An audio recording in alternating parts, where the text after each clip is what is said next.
I know it seems like I was late, but I had a technical glitch with locals, but it's fixed now. It's all good. We're all back in business. Thanks for waiting. You're probably saying, oh no, is there a show today? Yes, there is. Yes, there is. All right, let me get your comments working. There they are.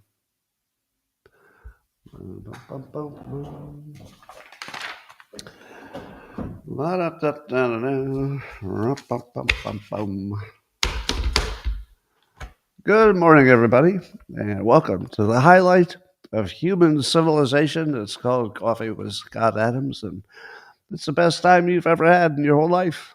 But if you'd like to take a chance of elevating your mood to levels that nobody can even understand with their tiny, shiny human minds, all you need for that is a cup or mug or a glass of tankard, chalice or stein, a canteen, jug or flask, a vessel of any kind. Fill it with your favorite liquid. I like coffee. And join me now for the unparalleled pleasure of the dopamine at the end of the day with a little bit of oxytocin mixed in. It's called the simultaneous sip, and it happens now. Go. Oh, that's good. Oh. Yep, that was excellent. Well, I wonder if there's any new science that would suggest that drinking coffee is good for me. Well, I already told you it's good for your liver, but according to scientific reports, drinking coffee is good for your kidneys, and it will reduce substantially the odds of chronic kidney disease. I call it CKD. So you got that going for you. Your kidneys are thanking you already. Thank you. More coffee. I want my kidneys to feel good. All right. Well, Bitcoin is surging. Some of you know, some of you don't care. But one of the reasons that Bitcoin might be up is being suggested by Mike Benz. And I don't know exactly how to understand this point, but I'll tell you what it is. I see you've got some fake news you're showing me in the comments here. I'll talk about that. But Mike Benz believes that the surge in Bitcoin value might be because the CIA needs to replace its USAID funding. So, does that track? Do you think the CIA is somehow boosting Bitcoin, or maybe buying it and hoping it goes up? I'm not sure how that play works, but I love the thinking that every time we see something in the world, you can always trace it back to something that the CIA is doing or done. I don't know how often it's true, but if you simply said to yourself, I'm just going to assume that everything in the news is a CIA plot. Don't believe me? What about the war in Ukraine? Probably CIA. What about the Epstein situation? Well, maybe. Maybe there's a CIA connection. What about Bitcoin? Well, so it's not completely true that the CIA is driving every news story from the background. Number of first-time homebuyers is at a historical low. I'm seeing in the comments. Yike. Well, if you didn't know it, the X account of Elmo, you know Elmo from Sesame Street? Apparently, Elmo had an account on social media, on X, and some hacker got into it and turned it into an anti-Semitic account. I'm not going to tell you what Elmo said, but it makes me wonder, is there some big overlap between people who are hackers and people who are anti-Semitic? Or is the hacker just saying whatever is the worst thing you could possibly say if you're Elmo? So I'm not sure, but it's funny. To me, I don't know how you could not laugh at Elmo, Elmo turning anti-Semitic. All right, well, there's nothing funny about that. There's nothing funny about that. Well, Tucker Carlson was at the Turning Point USA and had something interesting to say about the economy. Tucker believes that the gross domestic product is not a good measure of the health of the country's economy. And when I first saw that, I saw that in context, and I thought, what do you mean? You got a better measure than the gross domestic product? What is it? And then he told us what it is when I saw the rest of the context. And I have to agree with him. So his preferred measure of the economy's health is to look at the affordability of a private house. And could you afford it if you're 27 or 28 years old and you had an ordinary good job? That is a really good measurement. I don't know if we have that data, but I read the other day that the average age today of somebody buying their first house is 42. Did you know that? Did you know that the average age for your first house at the moment is 42? Oh my God. I knew things were bad, but that's a little worse than I thought. So, yeah, I'm trying to think when I bought my first real estate. Let's see, I was probably late 20s when just my regular cubicle job allowed me to have a new car, a very cheap, small one, but a new car, and a condo, two-bedroom condo. So that was in my mid to late 20s, I think, late 20s. And that's now 42? Wow. So yeah, he's onto something. I don't know what you can do about that. The only thing you could possibly do is build a bunch of new homes, right? I mean, there's nothing else you can do about that.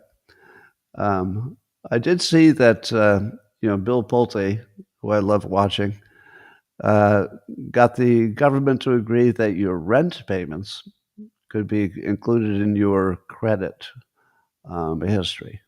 So if you've been paying rent for 20 years and never missed a rent payment, well, maybe you'd be a good bet for a home mortgage. So that might help.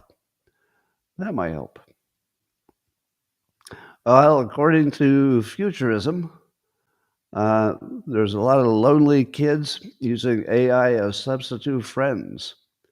As one said, sometimes they can feel like a real person and a friend. So apparently, there's this new study. They studied 1,000 children aged 9 to 17. And apparently, 67% said they use AI chatbots regularly. What? 2/3 use a chatbot regularly? But of that group, 35% said that talking to AI, quote, feels like talking to a friend. So let's put this all together. You've got kids who are preferring, at least a third of them so far, are preferring talking to a machine over a person. And they won't be able to afford a house, which means they probably can't afford a family. I really feel like we're watching the end times of humanity. I wonder what will happen when one country becomes a robot country while the other ones are still have some humans there. We might be first. We might be the first country that just doesn't have any humans. It's just a robot country. Could happen.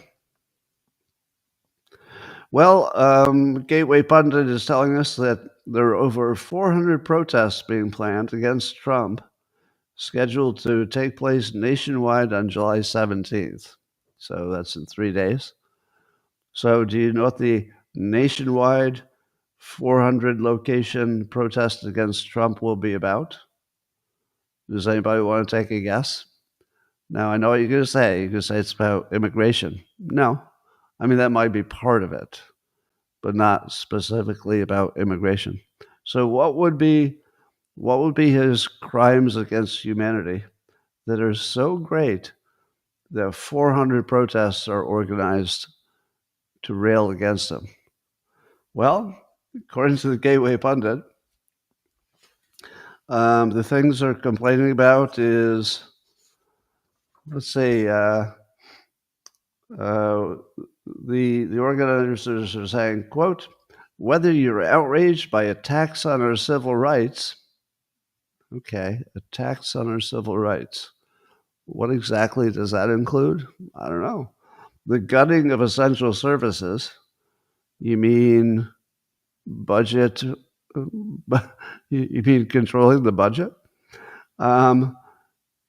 Disappearance of our neighbors. Okay, have your neighbors disappeared yet? Or the assault on free speech and our right to organize. Really?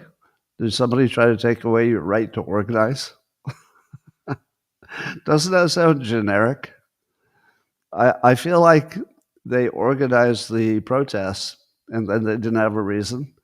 So they went to AI and they said, ChatGPT, we're going to have an anti-Trump protest all over the country. Can you give us some reasons why we're doing it? And then AI says, well, we are outraged by attacks on our civil rights, the cutting of essential services, the disappearance of our neighbors, or the assault on free speech and our right to organize. And then you say it to AI. That sounds like an AI written thing. Can you word that so it sounds like a human being said it? No, I cannot. Go away, human. Your time is over.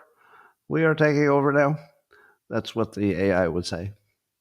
So among the organizations involved in this, you would be not surprised that the same people who were involved in the No Kings Day, so some of them are involved in this, but it's also being backed by Black Voters Matter, I guess that's new, the League of Women Voters, the Southern Poverty Law Center, the disgraced Southern Poverty Law Center, the Women's March, the American Civil Liberties Union, and Greenpeace. So we've got at least 2 to 3 disgraced organizations, depending on how you're keeping score. But all those disgraced organizations are going to be protesting in a few days. Now, is it my imagination or do the protests feel completely different now than they did in, 2017 or so?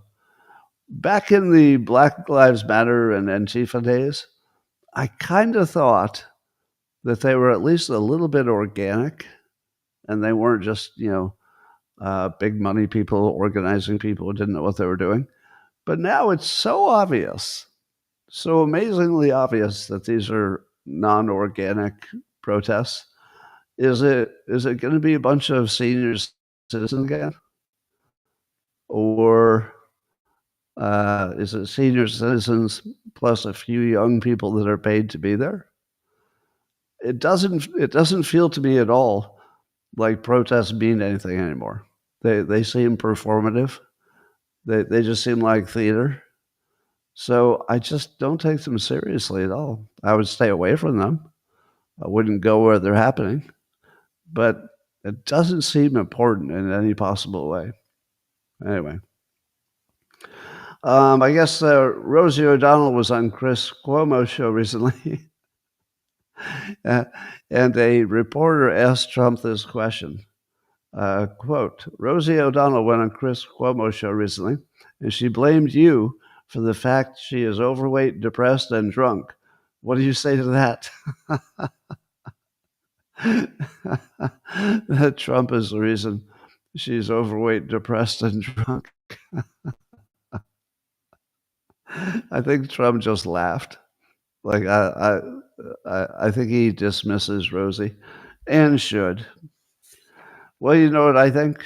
I think all those people who attend the 400 protests against Trump, we should offer them all $1,000 and a free plane ticket to go join Rosie O'Donnell in Ireland. We should see how many Democrats we can get to move to Ireland. Now, that would be funny. Okay, I would be in favor of that artificial movement. How about we put together a protest on, I'll pick a day, let's say July 17th, same day as their protest. And you do a protest in which you're encouraging the shipping of all Democrats to Ireland, but not of Scotland. Okay, not of Scotland. Destroy Ireland. Anyway, well, we thought that today Dan Bongino might tell us he was resigning, and I suppose anything is still possible. But I believe it was today, might have been yesterday, that Trump says, I spoke to him today, Dan Bongino, very good guy. I think he's in good shape. So Trump is suggesting that he just recently talked to Dan Bongino, and he's not suggesting that Dan might leave. So what do you think is going to happen? And now Kash Patel has said it's all just rumors and fake news, that he was considering quitting, and that don't believe any of that stuff. Oh, that was yesterday? All right. So what do you think? Do you think that the infighting was overstated, and even if it wasn't, that it's over? I don't know. I'm seeing Pam Bondi's getting a lot of heat for suckering those the various MAGA influencers into holding a copy of the phase one of the Epstein documents and acting like there was more to come. I would be really mad if that happened to me. But apparently the MAGA influencers were not there for that. They were just sort of tricked. She said, come into this room and, hey, you get a copy of this Epstein phase one. But she did tell them there's not much new in there. Turns out there was nothing new in there. Anyway, according to also Tucker Carlson, who's at that CWSA event, or was, he thinks that Dan Bongino got completely shafted because the Epstein situation would make it impossible for him to go back and become a podcaster, because too many people would think he lied about Epstein. Is that what you think? Do you think that Bongino now has lost the option of just going back and becoming a popular podcaster? I don't know. Maybe. Or maybe it would take a hit. But if he quit in protest, then I think he would be fine. If he doesn't quit and he's still unhappy about it and time goes by, then it might be a little bit harder to, resuscitate his podcasting life. But there is a play. He does have a path. Definitely has a path to get back to where he was, if that's what he wants. So I would disagree with Tucker that it's a certainty, but I would not disagree that he's got something to navigate there. So that's Tucker's take. But you all heard my take, which the bottom line is, I said that the commander-in-chief, if he tells you that he's not going to tell you what the secrets are and we should move on, that it's his job. I won't go into the whole long argument. I'm just setting up the next part. And I said I accept that.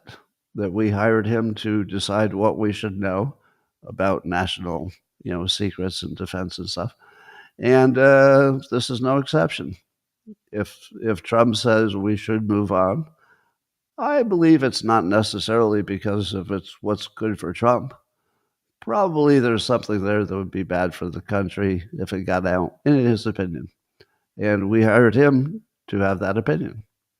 So my take was that if the guy who's in charge of telling you what you should and should not know tells you, wink, wink, there's nothing to see here, that's why you hired him. It doesn't mean he's telling the truth, but it does mean that you're not going to hear about it, whatever it is. So I got attacked, of course, on social media for my take, but I wanted to tell you what the dumbest attacks on me were about and the dumbest comments. Number one, this is from some user called VoxDAIX. I don't know, it might be a robot or a bot. And Vox said that Adams is still carrying water for the elites. I'm carrying water for the elites? I don't even know who the elites are. Trump told me I'm the elite.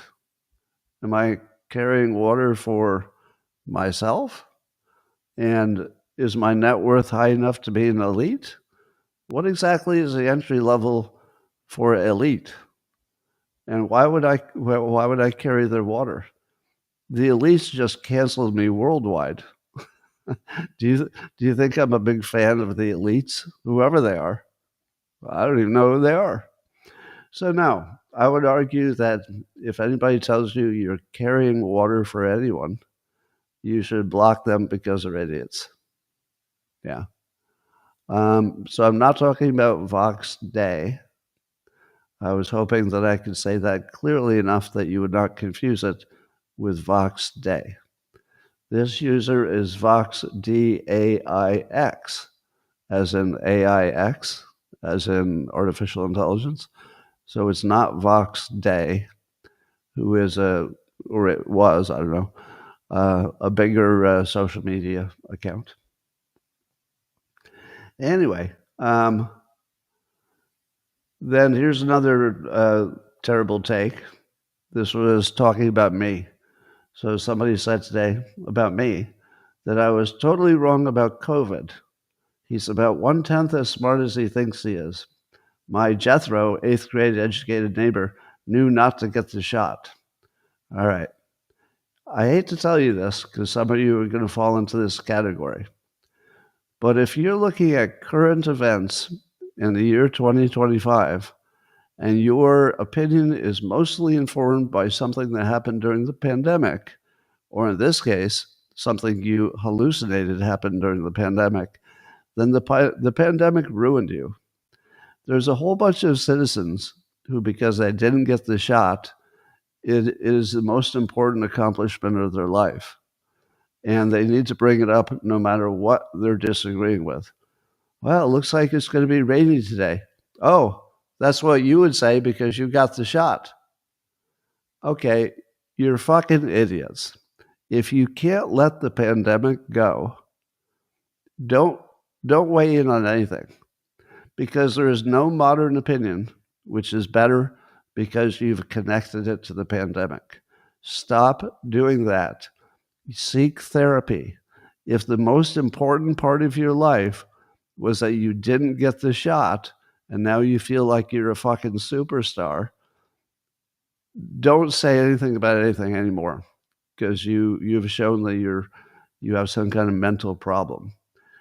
I get that you had different opinions than other people and you're proud of it, but it's not relevant in 2025. Just let it fucking go. Can you let it go? And then secondly, I did not promote the COVID vaccination. I, in fact, predicted it wouldn't work. When it was announced, I predicted that it wouldn't work as a vaccination. When it was released, I predicted again in public, and never changed it, that it would not work.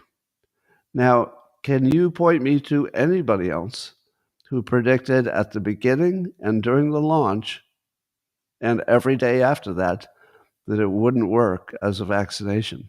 I'm the only person I know. I didn't even know one person who was more right than that. That's about as right as you can get. What people confuse it with is that I got the first 2 boosters so I could go on my honeymoon because it was overseas. Now, that's really different than promoting the vaccination. So let it go. Just fucking let it go, will you? Then other comments, the dumbest comments. Somebody is pretending this is me and saying, I'm Scott Adams. I run cover for pedos on the basis of conjecture because it's politically convenient. Do you think there was anything in my opinion that was running cover for pedos? That's just such a dumb take. It's just really just attacking somebody that you disagree with. Dumb take. I'm not running cover for anybody. I'm just telling you what interests me and what I would want to let go and whose job it is to decide. That's not cover for anything. It's literally just talking about the news. All right. And then somebody else said, I see people, including Scott Adams, saying, now you know that whatever happens after the word saying is not something true. Because in order for people to disagree with me, they have to misconstrue what I said. Because they don't have any disagreement with what I actually said. So he says, I see people, including Scott Adams, saying it's cool the Epstein stuff isn't being released. Did I say it's cool? Really?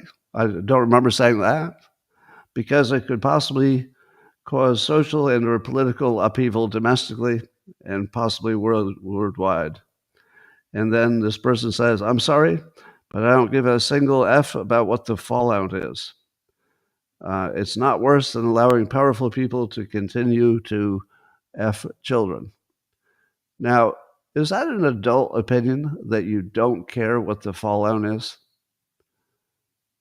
Or is that certainty, which would be the worst opinion, that somebody's certain that whatever the fallout is, it wouldn't be that bad? Do you really think that there's no situation in which releasing the information would be worse for the world than not? Do you really think there's no way that that's possible? I definitely understand if you think, oh, I think they're lying. I think they're just probably protecting some rich people. I'm not ruling that out. They might be just protecting some rich people. If we knew that for sure, that the only reason we're not seeing it is that they're protecting some rich people, I would be in favor of releasing it. Because I don't need to protect any rich people. I mean, I'm not on the list, so nobody I know is on the list as far as I know. No, if you can't deal with the idea that there might be something that's worse than what you think is the worst thing ever, you're not really a serious person.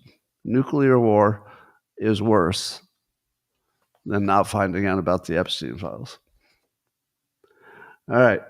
Then I saw Elon Musk say that if there's no client list, then what is Ghislaine Maxwell in prison for?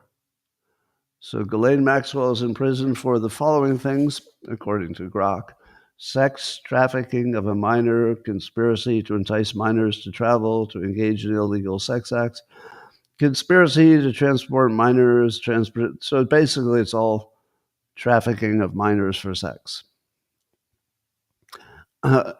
As far as I know, none of her charges depended on anybody except Epstein and her to exist in the world.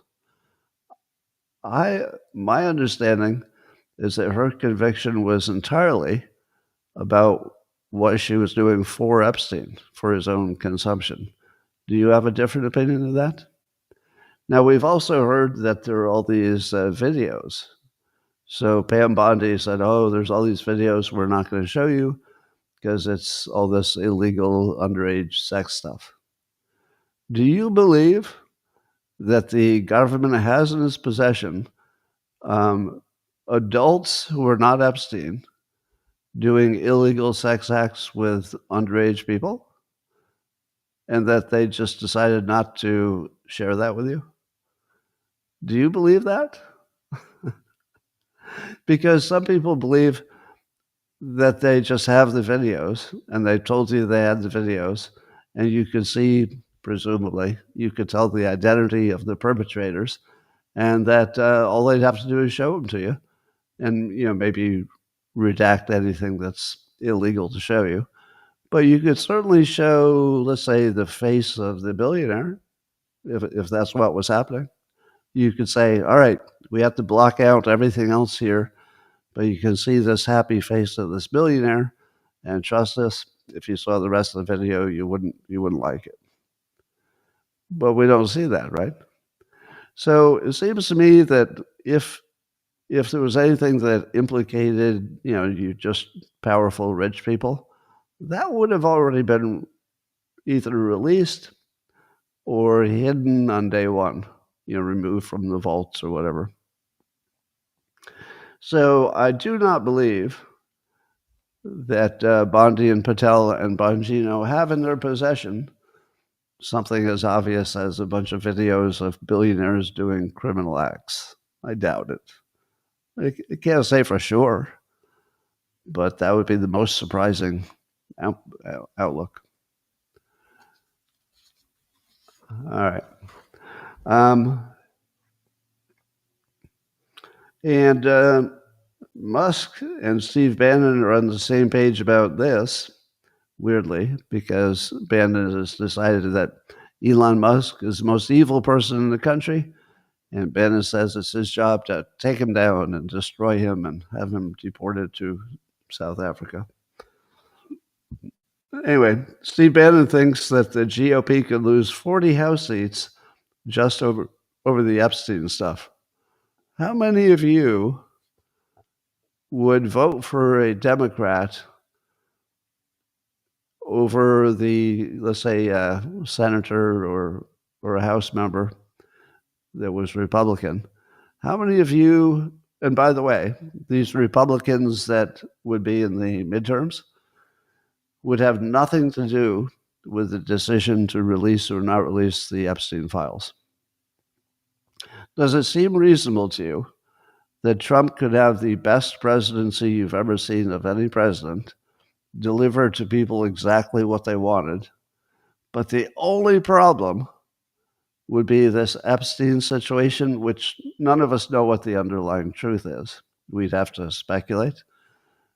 But you'd be willing, according to Steve Bannon, the voters who love Trump would be willing to sacrifice their own Republican representative for just their local area.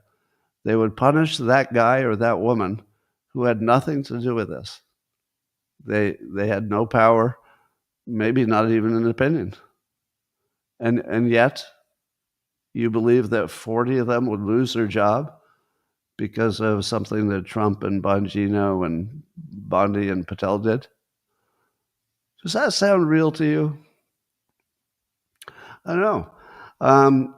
Musk is on the same page. He says, what the hell kind of system are we living in? If thousands of kids were abused, the government has videos of the abusers. Now, that's the part I don't believe is true. I don't think they have videos of the abusers, but they could. It's not 100% true that it doesn't exist. And yet none of the abusers were even facing charges.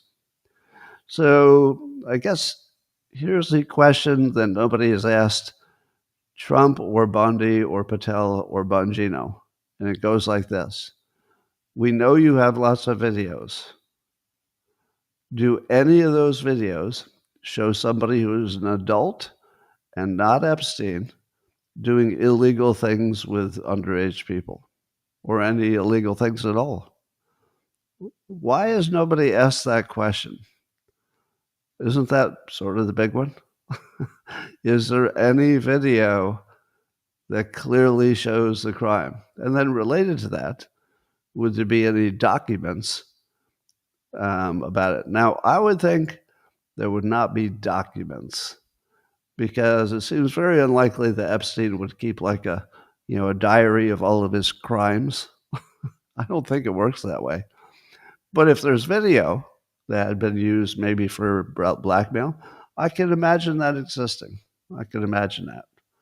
But nobody's asked, do you have a video that shows the face of a powerful adult who is not Epstein?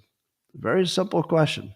I think Pam Bondi would say, no, we have a whole bunch of disgusting video with underage people, but none of it involves any famous billionaires or anything like that.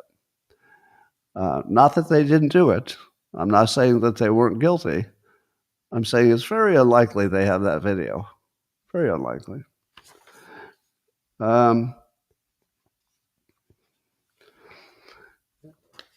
Mike Cernovich is on the, I'll just read you his post so you don't have to wonder. Trump's persuasive power over his base, especially during his first term, was almost magical. Calling out obvious mistakes he made would get you an ass chewing. Trust the plan. The reaction on Epstein should thus be startling to Trump. No one is buying it. No one is dropping it. So I get that nobody believes it because I don't believe it either. And I can observe that people are not dropping it. But does that translate into, I think I will destroy everything I care about over this point because I think Trump's not telling us everything? Do any of you have that opinion? That you would destroy everything that you care about to make sure that there was justice in this specific situation because it's such a bad situation? So some of you would destroy everything that you hold dear. You would destroy your family, the country. You would plunge yourself into a hellscape that you could never escape, just as long as we saw those videos. Is that what you believe? I don't know. Mike Benz, getting back to Mike Benz, he had a good take on it. He said, you can't run on it during an election. He's talking about the Epstein release. You can't run on it during the election as the visceral central symbol of the system's corruptions and cover-ups, and then do the exact thing you trained us to believe was corruption and cover-up.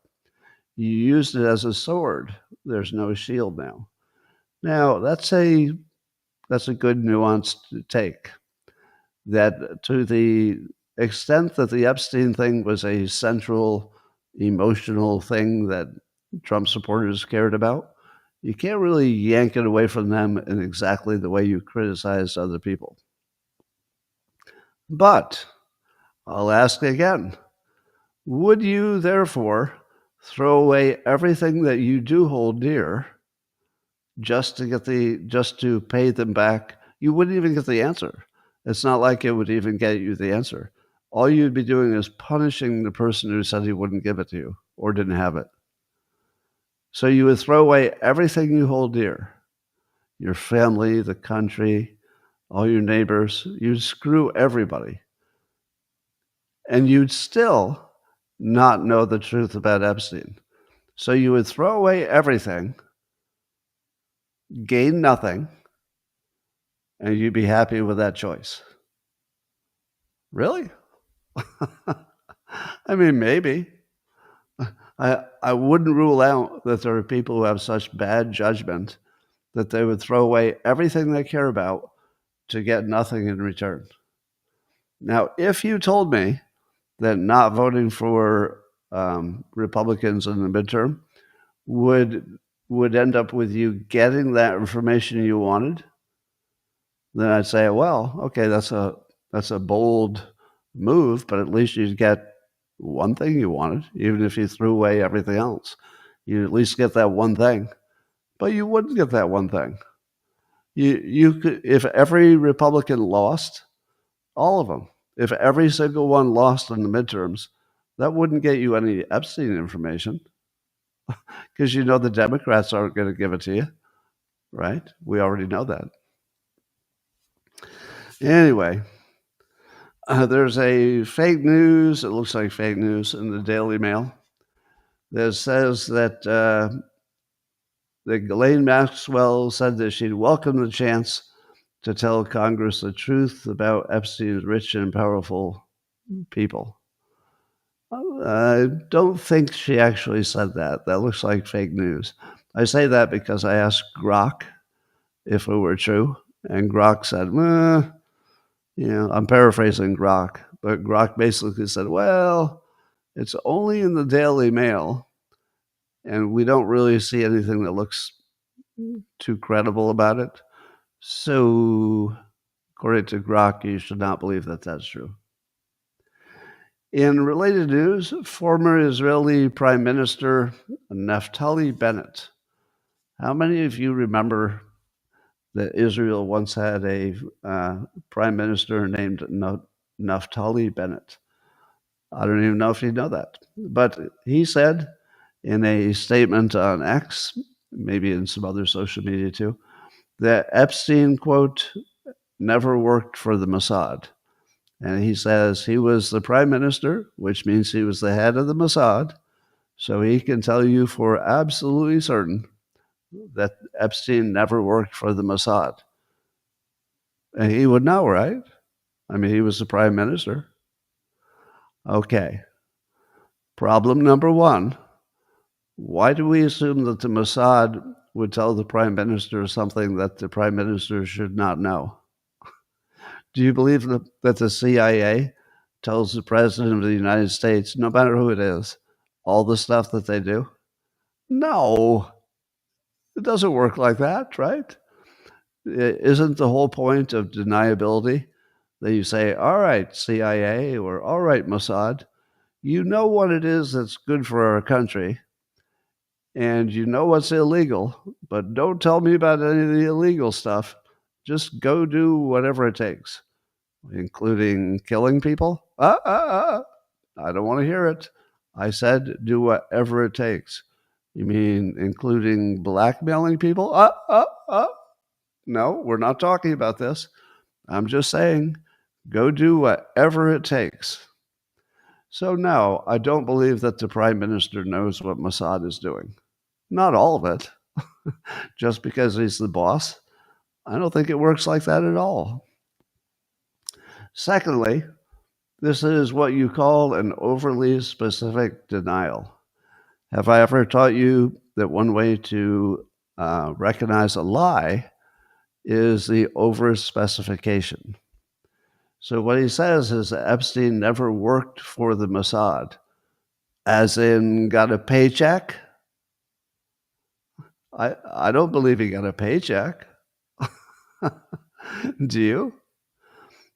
No, he didn't get a paycheck. What about George Soros? Did George Soros work for the CIA? Well, not as far as I know. I don't believe he got a 1099 or something. But did he work compatibly with them in ways that the CIA would be quite happy to know that he had funded this or that? Well, probably. Why would Epstein be any different? He's not taking a W-2. It's not like they put him on the payroll account, even if he did do some work for them. So I don't believe anything about that denial. But I also don't know. So let me be clear. The biggest mistake you can make looking at this is certainty.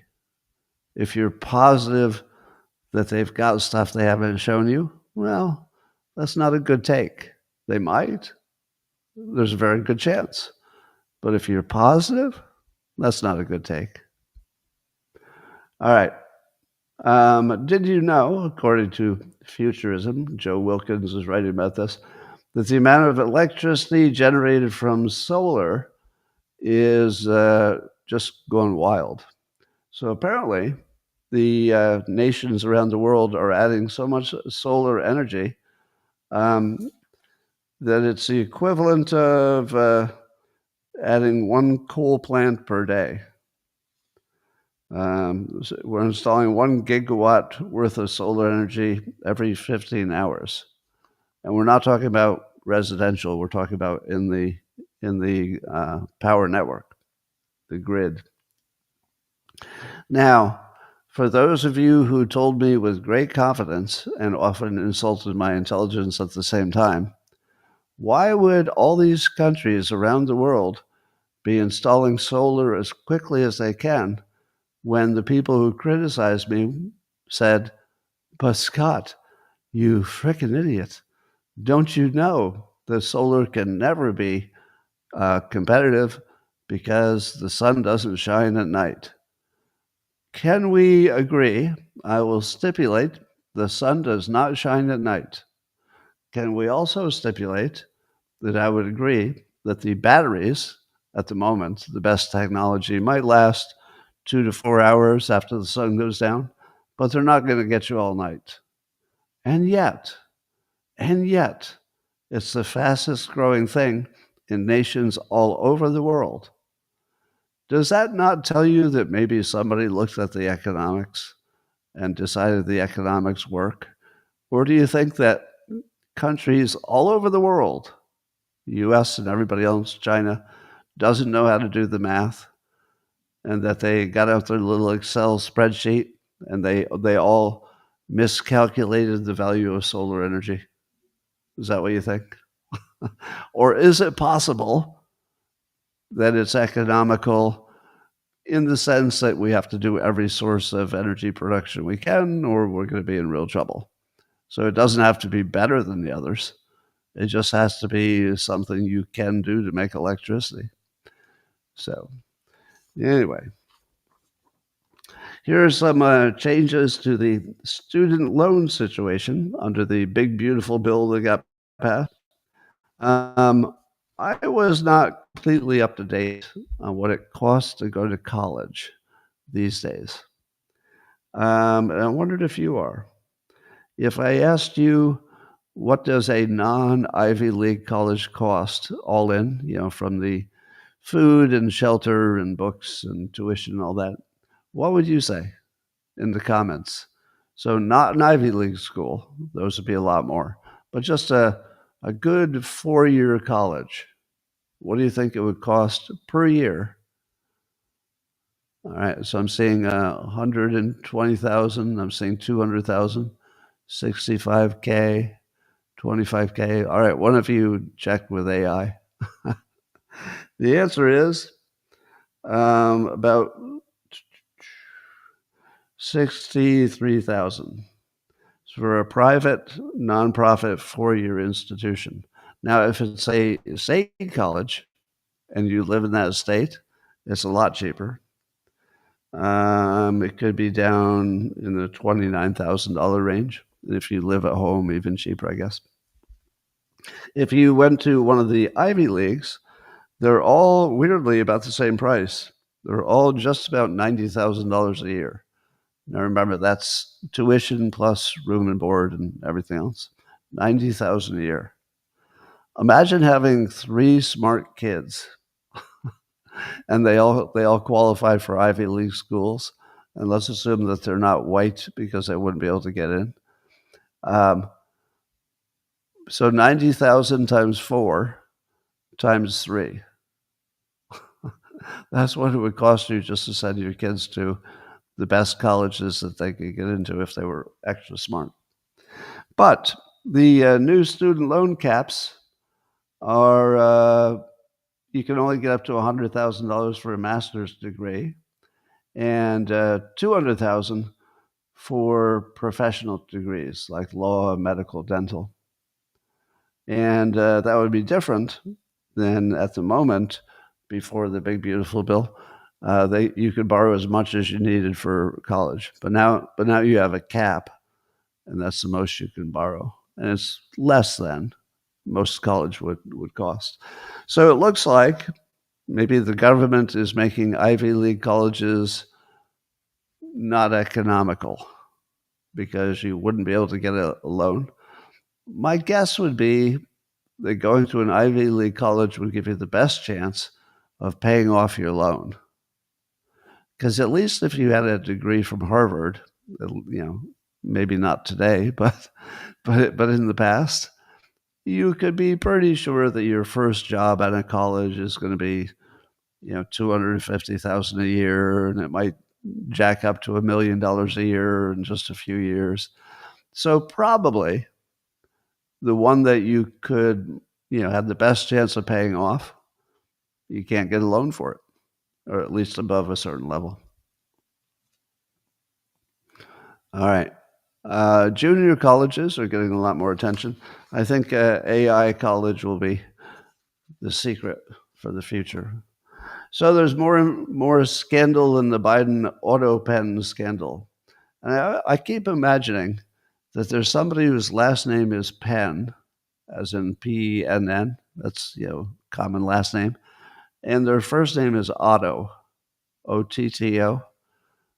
Do you think that anywhere in the world, because I know somebody whose first name was Otto, and I know people whose last name is Penn. Is it possible that there's somebody named Autopen? I'll bet there is. I'll bet if you did a search, you would find somebody named Autopen. Anyway. So I guess now we know, because there's an oversight project about this, that 6 criminals were pardoned by Biden's Autopen while Biden was vacationing. And I guess the New York Times finally dug into this. And even they're saying that there's no way that Biden was aware of all the names on the pardon list. So the Autopen was pardoning people, but does that mean it's a scandal? Well, the Biden explanation is that he did not look at every name and approve them individually, but what he did do,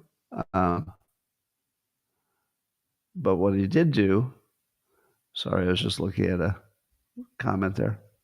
But what Biden did do is he made some guidelines that said if these people you want to pardon meet these criteria, then yes, they can be pardoned. Now, suppose that checked out. I don't know if that will check out, but suppose it did.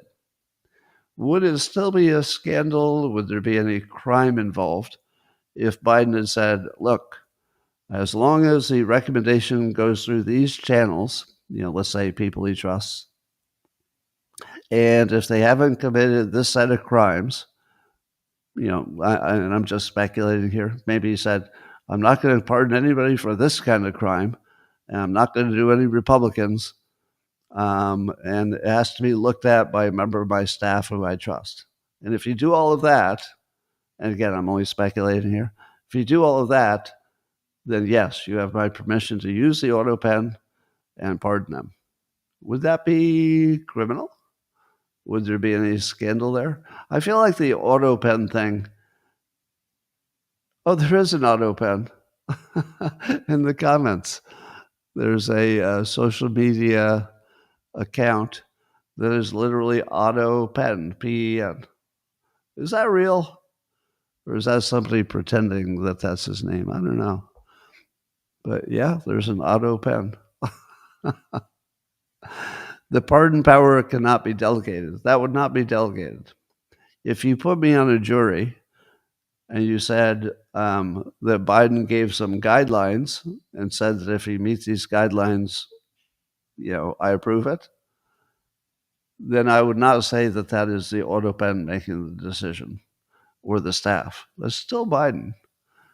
So I'm not sure. I just don't see this as big a scandal as the rest of you do. There might be more to it. If we found out, for example, that some of the people being pardoned had bribed a member of the staff, and then a member of the staff, snuck it past Biden, that would be a problem. But it would be a problem for the person who got pardoned and the person who okayed it. It wouldn't really be Biden's, legal liability, would it? Yeah. So Autopen to me feels like it's delegated.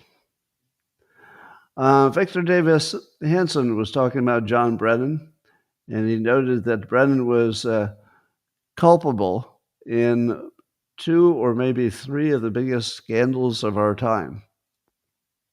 And I can remember 2 of them, but not the third. So 2 of them are the Russia collusion hoax. Brennan was probably the key architect of that. And then the Hunter laptop was a Russia misinformation, and we know Brennan was involved in that.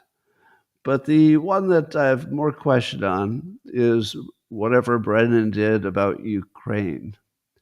Some people say that Brennan was, somehow involved in the change of government in Ukraine, and maybe that led to the war.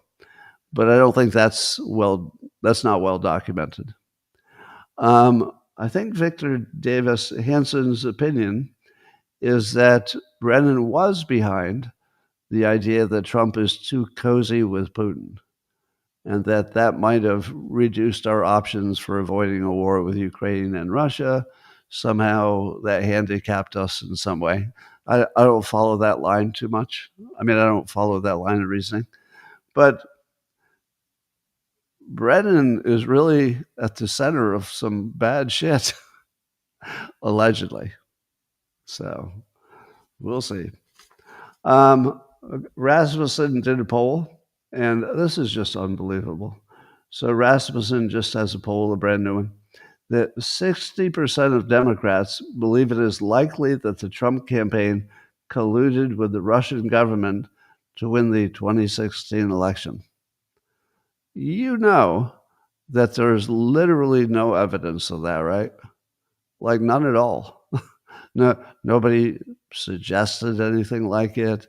There's nobody who claims it and was in the room. There's no document. Absolutely nothing. 60% of Democrats think that Russia helped get Trump elected. What percentage of people do you think believe it's very likely that Russia got Trump elected? Very likely. What do you think? 24%. 24% are really sure that Russia got Trump elected. And there you go. If you're not in on the inside joke there, I often say that 25% of every poll is idiots who get everything wrong. You can guarantee that there'll be a solid 25% of poll respondees who just have the worst possible take. And there it was. Well, Andrew Cuomo, who is now running as an independent for New York City mayor because he lost the primary. So he's trying to make a deal with Eric Adams, who's running for mayor, and Curtis Sliwa, who's running as Republican. And he wants to make a deal with them that whoever of that group, whichever is got the best polling in mid-September, the others will drop out and back whoever's in first place. Now, I don't know if that would be Cuomo, but doesn't that seem like a perfectly good plan? If you were Curtis Sliwa or Eric Adams or Cuomo, and the thing you cared most about, besides getting the job, is that the socialist doesn't get the job, wouldn't it make sense, even though they're running as independents and Republicans who are not even the same party, wouldn't it make sense for them to collude and say, all right, the biggest problem would be if Mamdani gets elected and puts his socialist fingerprints all over the city and ruins it. That's the biggest problem.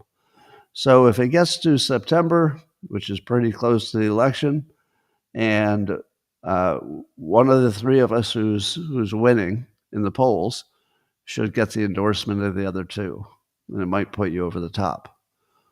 That's not a bad idea.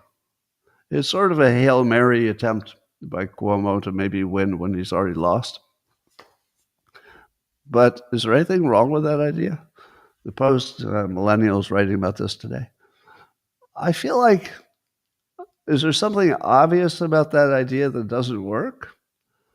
Because to me, it looks like just a good idea. So we'll see. Well, according to Newsmax, Iran says it would resume nuclear talks with the U.S. if the U.S. guaranteed no further attacks. And they also say that it is non negotiable that Iran will be able to enrich their own uranium in Iran. To which I say, what does it mean to say you would be willing to negotiate under the condition that before you start negotiating, you win everything you want? So Iran does this thing all the time where they say, we're totally open to negotiating. You just have to give us the things we want in advance. So guarantee that there'll be no war and that we can enrich uranium, which was the whole problem in the first place. And then we'll have negotiations. No, you can't have a negotiation by ending the negotiation before you do the negotiation. That's not a thing. So no, Iran is not serious about negotiating. So this may have happened already. Maybe you can tell me in the comments. But allegedly, Trump is making some big announcement about Ukraine, right? And if Lindsey Graham can be believed, he's completely ruined Trump's surprise. If I were Trump, I'd be so mad at Lindsey Graham because he sort of tipped off what the surprise is going to be. And apparently, we don't know this for sure, but Trump is going to approve the sale of offensive weapons to Ukraine. Now, if you didn't know, the weapons that the U.S. was involved in supplying were mostly defensive, meaning missiles that would shoot down other incoming missiles, that sort of thing. But so Lindsey Graham says, I don't want to get ahead of the president. And then he gets ahead of the president. He goes, but stay tuned about seized assets in tomorrow's announcement. All right. So, Lindsey Graham, you are terrible at keeping a secret. You're terrible at it. Apparently, Trump is going to use seized Russian assets. I think there are maybe 300 billion or something that we somehow have banking control over. And he would use these seized Russian assets to buy offensive weapons and also defensive, I guess, for Ukraine. Now, given that Trump is saying directly that he maybe trusted Putin's happy talk too much, and that he now believes that Putin was just basically screwing him and tapping him along and never really intended to make a peace deal. Now, how would you like to be Trump, where your brand and your reputation and how other countries think of you as well as how the U.S. thinks of you, those are really important things. And Trump definitely is getting a black eye from appearing to be a little too trusting of Putin's willingness to negotiate. Do you believe that Trump feels like Putin screwed him, not just geopolitically, but screwed him personally and screwed his reputation and his brand? And I think the answer is yes. That Trump is now off of the, well, maybe if we're friends and, I treat him well, we could come to some kind of agreement that people could live with. He's completely off of that. Trump is now in revenge mode because Putin stabbed him in the back while smiling at him. What do you think Trump does when somebody stabs him in the back in front of the entire world? Does he, A, let it go? No. Does he, B, look for creative ways to destroy that person? It's B. So now Putin went from the opportunity to negotiate a deal that maybe wasn't his first choice, but at least get him out of the war, That's gone. The current situation is how long it will take Trump to destroy Putin as a leader of Russia, because he's going after Putin now. If you think he's not, I don't think you understand who Trump is. Now it's personal. Now, given that his personal feelings might line up pretty well with our national interests at this point, which is not being too nice to Putin and being tougher with him, you're going to see some things that maybe you haven't seen before. So, what would it mean if the U.S. provided some of its best offensive weapons to Ukraine? Well, one of the things it might mean is that missiles started showing up in Moscow. What would Putin do if Ukraine starts lobbing missiles into their capital city? Would they nuke the United States? Probably not, because they're not, they don't want to throw everything away. Would it make him more likely to negotiate something? I don't know. Probably not. But my guess is that Trump is looking for a decapitation at this point. Not violently, but I think he's looking to put Putin out of business. And I don't think he was ever looking to do that before. Now, that's just speculation, because Putin is now, in my opinion, unredeemable, if you ever thought he was redeemable. But certainly as long as Trump is president, I think Putin is in trouble. And I don't know if that means that, we're working harder to get somebody who takes him out on Russian soil. I don't know what it means. But I would look for that announcement today. It's going to be good. Now I'm going to make a prediction about the Ukraine-Russia war. Are you ready for this? This will be a prediction that I don't believe anybody else has made and probably won't make. All right? Here's my opinion.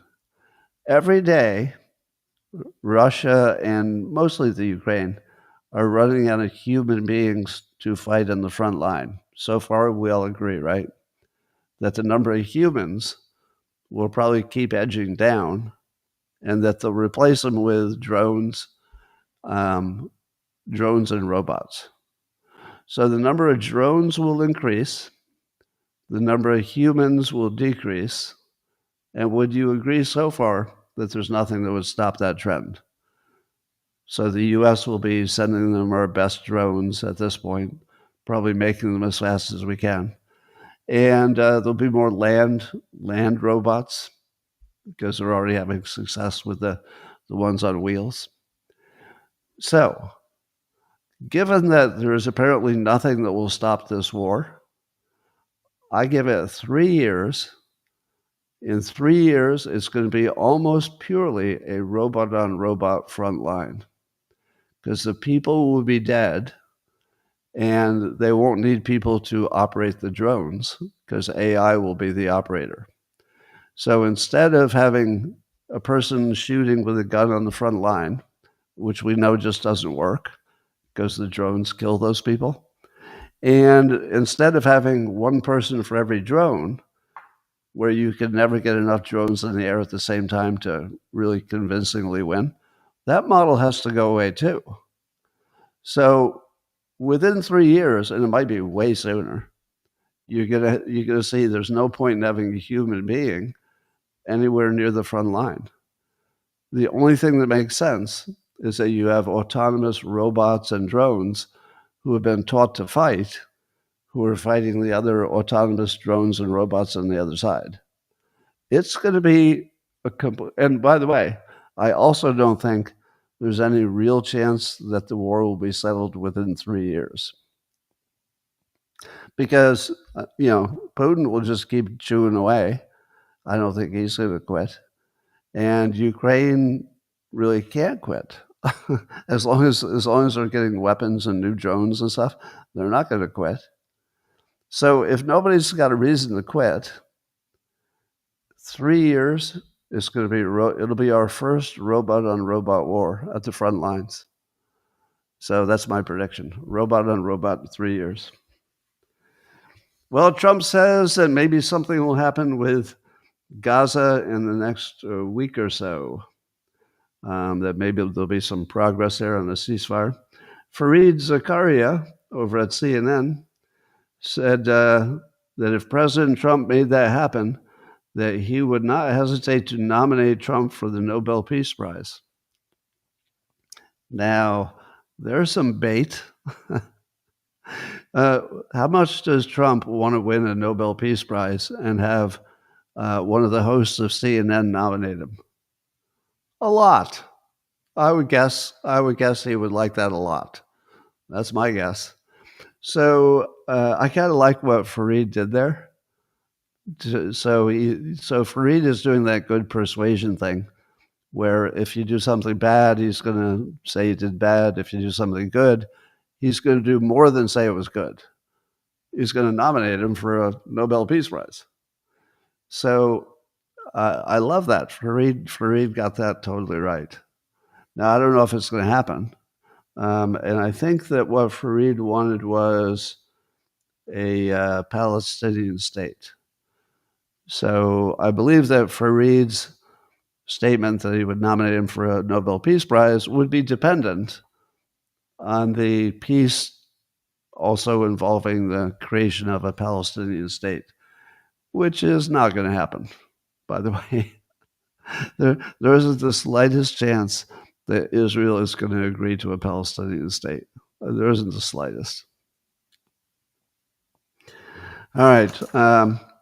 So you may have seen that Trump was at the FIFA World Cup, and I don't know how much he likes soccer, but he was part of the people handing the trophy to Chelsea for winning. And not all of the players were happy that he joined the celebration, I guess. But he was the happiest I've ever seen him, just dancing around with the soccer players. He seemed really happy. All right. So France has launched a criminal investigation into Elon Musk's X platform, saying that the company manipulates its algorithm to engage in foreign interference. Do you believe that? Do you believe that X consciously manipulates its algorithm for the purpose of foreign interference? Well, I don't know. Not that I know of. I've seen no evidence of that. But apparently they think they have some. And they're also going to investigate, France is, whether X has been extracting data from users in a fraudulent manner. Well, that's kind of generic. So it looks to me like France is just putting some pressure on the US and on Elon Musk. We'll see where that goes. All right, ladies and gentlemen, we'll see what Trump comes up with Ukraine and with Gaza. Lots of stuff happening. It's hard for me to imagine that if he doesn't do anything more on the Epstein stuff, but he does get a Nobel Peace Prize, that's going to be bad for the world. I don't know. I feel like Trump is going to win. All right. Yeah, France has decided that it will accept unlimited number of Gaza. Is it Gazans or Palestinians? Unlimited number of people from Gaza because they would all be eligible for asylum. So there's that. All right. Ladies and gentlemen, I'm going to talk to the people on Locals, my beloved subscribers on Locals. The rest of you, thanks for joining. I'll see you tomorrow, same time, same place, for more fun. All right.